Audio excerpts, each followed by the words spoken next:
Bismillahirrahmanirrahim. Ini kita masuk dalam bab mawakif untuk soal jawab agama. Soalan yang pertama, waktu tamat larangan bagi orang yang memiliki kurban yang banyak. Soalannya begini. Ada seorang tu Allah bagi dia duit banyak. Dan dia jenis orang baik dan dia nak korban. Jadi dia fikir nak korban 5 ekor. Seekor dia buat di Yusim. Seekor dia buat di kampung dia. Seekor lagi dia buat dekat kerja dia. Seekor lagi dia buat di tempat lain adalah. Dan masalahnya sembelih lembu tu tak sama.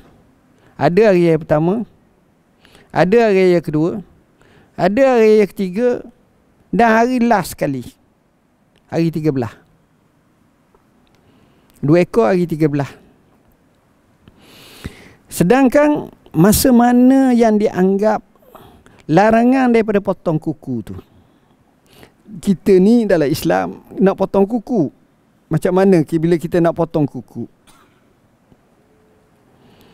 Rasulullah SAW bersabda, Man kana lahu zibhun yazbahuhu fa iza uhilla hilalu zilhijjah fala ya'khuzanna min sya'rihi wala min azfarihi syai'a hatta yudahi.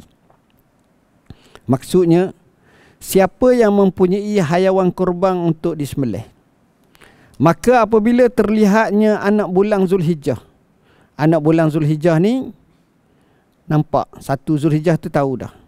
Janganlah dia mengambil satu pun, ataupun janganlah dia potong daripada rambutnya, kukunya sehingga selesai korban. Dia korban pertama ada dah, selesai dah. Tapi hari keempat tak selesai lagi, hari terakhir tu tak selesai lagi sebab dia ada 5 ekor tadi.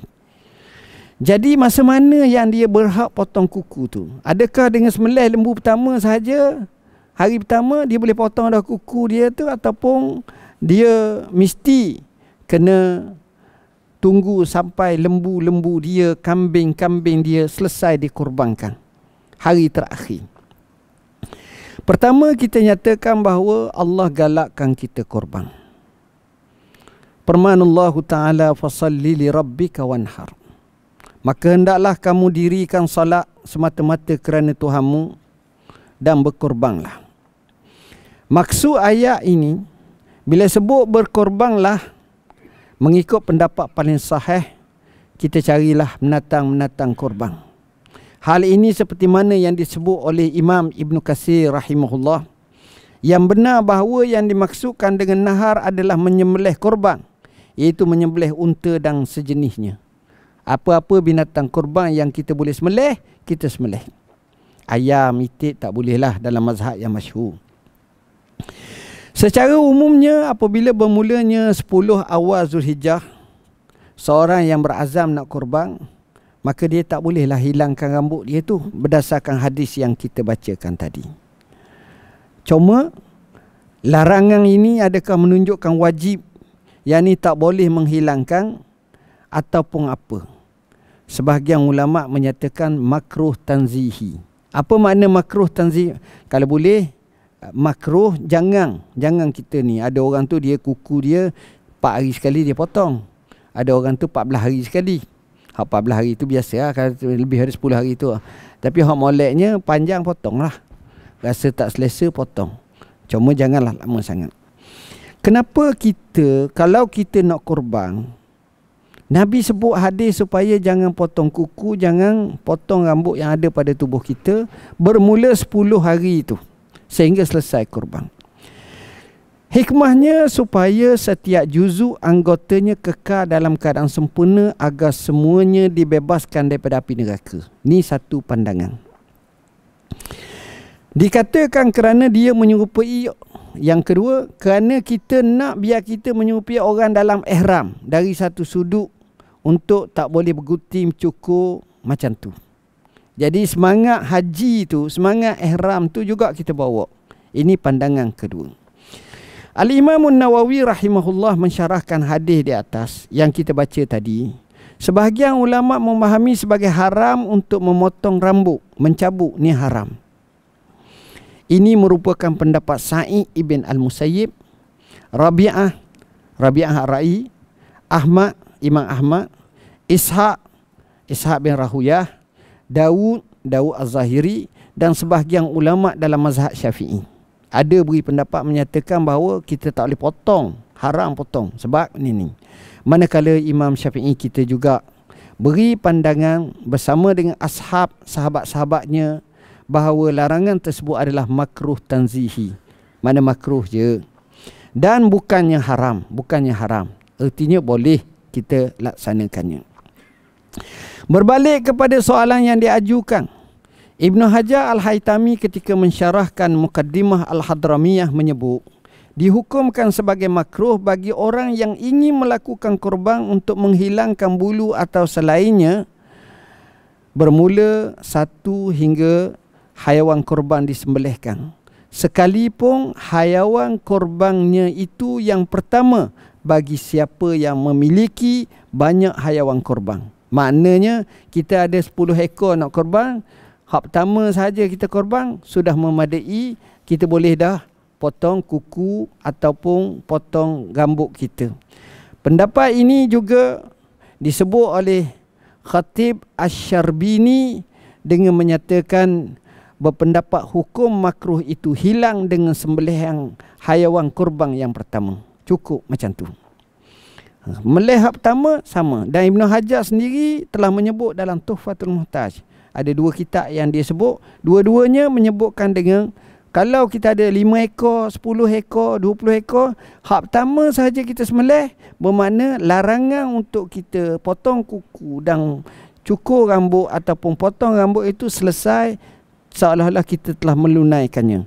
Ini berdasarkan satu kaedah yang masyhur yang disebut al-hukmul mu'allaq ala makna kulliyin yakfi fihi adnal maratibi li tahqiqil musamma fi.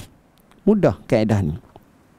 Kalau kita faham betul, suatu hukum yang terikat dengan makna keseluruhannya, cukup yakni diambil dengan pelaksanaan tingkatannya yang paling bawah bagi mewujudkan makna daripada kata keseluruhannya. Cuba kita tatbikkan atau kita masukkan kaedah ini dalam isu kita ni. Isu kita ada 5 ekor lembu.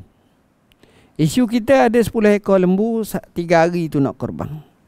Jadi hukum yang kita kata terikat dengan makna kuli, maknanya makna 10 ekor tu atau 5 ekor lembu korban itu telah memadai. Yakfi fihi adna al-maratib.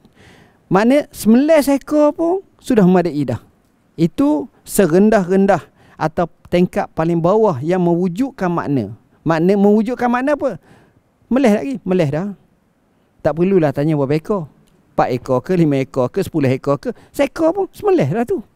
Jadi pendapat ini menyatakan macam itu. Dan Al-Imam Al-Isnawi rahimahullahu ta'ala menyatakan bahawa dikira cukup dengan hanya pelaksanaan yang awal sahaja. Ayat ini juga Imam Isnawi mazhab Syafi'i beri pendapat macam begitu. Jadi bila kita faham seperti ini, tidaklah menjadi masalah. Walaupun disebut masalah ini adalah lebih selamat dan keluar daripada khilaf, kita sembelih semua binatang korban kita. Mungkin kalau sekali arung ataupun satu hari yang sama saja mudahlah.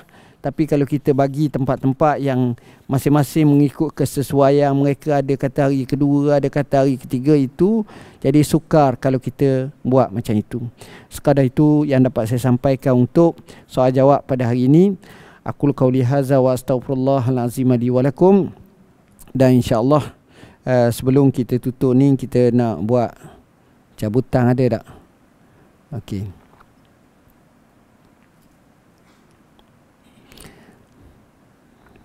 Okey, sebelum cabutan, sebab lepas pada cabutan tu ambil, lepas tu kita selawat, kita selesai. Kita ada beberapa pengumuman. Pengumuman pertama, ada bersama kami ni buku terbaru Kelebihan Salat Tahajud, ada dijual macam biasalah sini. Yang kedua, sila jamu makan lah. jamu makan. Yang ketiga, kita ada tabung khas kita yang kita target, insya-Allah kalau ada rezeki setiap bulan kita makan kambing lah. Nampak biar semangat sikit. Dan yang ke seterusnya kita buat cabutan. Dua nama lelaki, dua nama perempuan. Lelakinya sistem ni kita buat secara online. Okey, pemenang cabutan bertuah, saya sebut empat-empat lalu. Angkat tangan, kemudian datanglah lepas ni. Kita baca doa dulu, lepas tu ni. Pertama, Muhammad Firdaus bin Muhammad Zain. Ada? Okey. Kedua, Abdul Latif bin Nur Badishah. Okey. Yang ketiga, yang perempuan, Afaf Zuhaira binti Muhammad Zuzuki. Afaf, ada. Yang keempat, Nurai Fariza binti Said. Baca saya tak berapa nampak sangat. Betul dah tu bacaan tu. Lebih kurang lah. Okey. Bismillahirrahmanirrahim. Allahumma faqihna fid din, alimna ta'wil. Allahumma ja'alna minal ladzina yastami'una al-qawla fayattabi'una ahsana. Rabbana hab lana min azwajina wa zurriyyatina qurrata a'yun waj'alna lil muttaqina imama. Faqihna ya Allah. Wa sallallahu alaihi wasallam. Walhamdulillahirabbil. Wassalamualaikum warahmatullahi wabarakatuh. Mari ambil dulu orang ni sebelum kita selawat ramai-ramai. Mari sini.